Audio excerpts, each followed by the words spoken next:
Good afternoon and welcome back to the One Celtic Fans View. I hope you had an absolutely fantastic new year wherever you are around the world, Celtic fans. And I know there are a lot of Celtic fans watch this channel around the world. I've been getting lots of comments from people all around the globe that are Celtic fans, and it's brilliant. And that's why I love this channel so much. But there's fantastic news.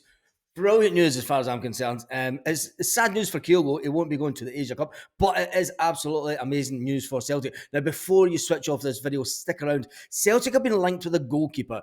I've got the interviews for the past two clubs that he signed for, and he's the man that turned down Rangers 3 years ago. He did play in Scotland at one point, but I'm going to go through these interviews of the goalkeeper that Celtic have made an interest known in for the next transfer window, so that'll be interesting to see if anything comes of that. Anyway, the game tomorrow, Brendan Rodgers says, look, it's going to go back to teams playing 4-5-1 or maybe 5-3-2. You don't know. They're going to be really defensive. So we have to do what we did against Livingston and Dundee. We need to probe and play away at speed. We're very hungry just now to finish off this period in a good way. The Brendan Rodgers, the Celtic manager, does want to finish after the midweek game where Rangers had to clear a week to prepare.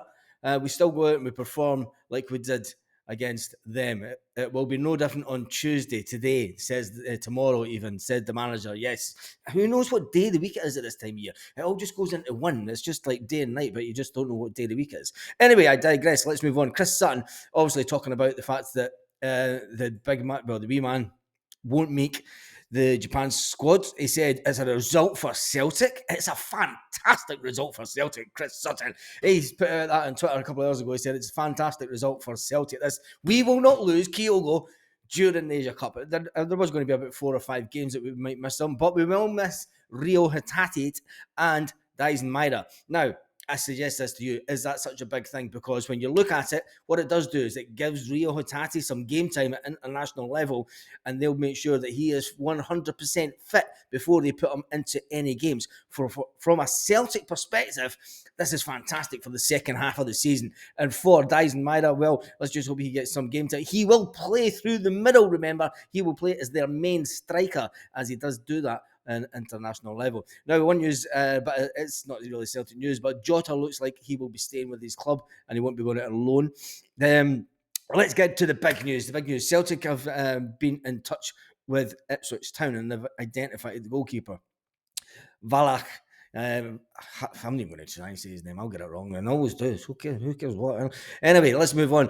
Let's listen to the interviews of this goalkeeper. Now, this is the goalkeeper that turned down Rangers after a stint in Scottish football, and he went on to sign for Salford, first of all. So let's listen to this and see what he has to say. 18 months ago to St. Mirren, and now after 18 At this point, they've actually just shown where he saves a goal against Celtic at Celtic Park. months, I can say it was a good step for me. The Scottish League is very good. They've just showed I'm saving a couple of shots against Motherwell. I mean, on a good level for me, and I feel after these 18 months, I feel comfortable to go another step, and I'm looking forward to come to the Salford. And are you looking forward to playing in England? Have you got any expectations what you think it will be like? Well, English football has been always my big dream, so my expectation is huge. Right, I'll move on from that one because that's when he signed for Salford FC. Now, just a year later, it looks like they sold him to Ipswich Town, and this is what he said when he signed for Ipswich Town. Well, Ipswich Town is a huge club, so it was a quick decision. I get the offer, and then I just say straight away, yes, I wanted to be there. Your career, Vass, you played for 2 clubs in the Czech Republic after turning pro. I don't think I should try and pronounce them, but tell us a little bit about that time. Yeah, it's my burn town called Brno, and then after 3 years, I went to the Liberec for another 3.5 years. And we play a Europe League, and then we've well. We've played well. Yeah, and then first step abroad to the Scottish Premiership. How was your time in the Scottish Premiership? And you had a fantastic day with St Mirren, keeping them in the Premiership as well. It was a brilliant time spent over there. It was 18 months, and then I was happy every day. And it's a little bit small family club, but the feelings and everything around the club was absolutely amazing. You've played it down and you're quite modest, but your penalty record is fantastic, isn't it? Tell us a little bit about that day with St Mirren against Dundee United and your record in that one. I think it's my most or the best moment in my career, I would say, because everybody in the stadium was scared about relegation, and end of the day. Can I just say at this point, this is the man who saved St Mirren from relegation. We signed the goalkeeper, Benji Siegrist, that actually went down with Dundee United. Have we signed the wrong goalkeeper all those years ago? Rangers were linked with the player a good few years ago. I'm going to do some more digging on this player and just see what we can find out about him. Right, let's get back into it, because that was our Spanish neighbours just coming around with some Spanish delicacies that they carve out at this time of year, and some wine. And Christmas isn't even over yet. We've got 3 Kings Day to go, the celebrations this weekend. Anyway, we digress.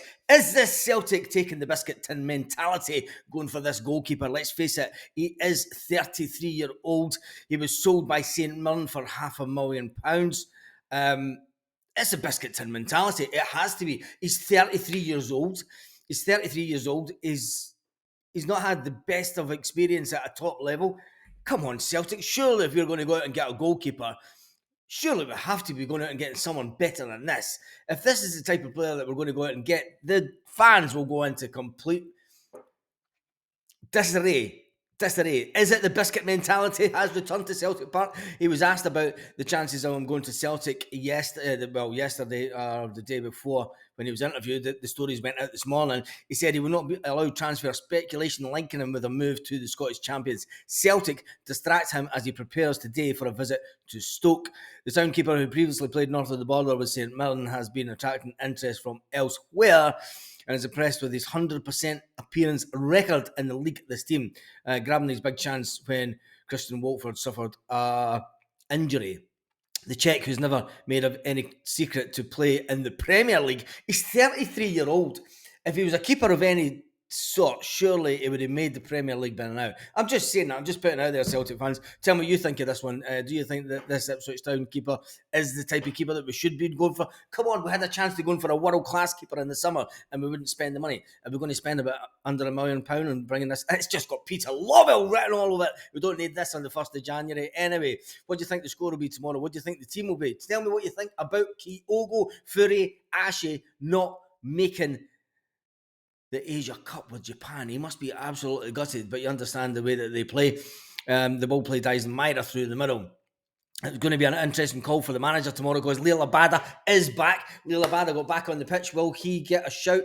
Brendan Rodgers did say, look, it's all about maintaining the fitness of the squad and seeing who's ready at this time of year. He's in no rush to bring Liel Abada and Rio Hatate into this game tomorrow. So I think he'll probably start with the exact same team that started against the Rangers just before New Year. And hopefully we'll get the same result. A win would do, and that's all. I'm absolutely devastated about the fact that we're going to go and sign a goalkeeper that is, it's not really the standard that we're looking at, is it really? Let's be honest here. I mean, he is a good goalkeeper. I've went and looked at his stats and everything, but the fact that he left St Mirren for £500,000, it's not saying a lot about Celtic, is it? It's not saying a lot about our ambition to go out and grab a top goalkeeper. But then again, you never know. On that note, have a fantastic day, Celtic fans all around the world.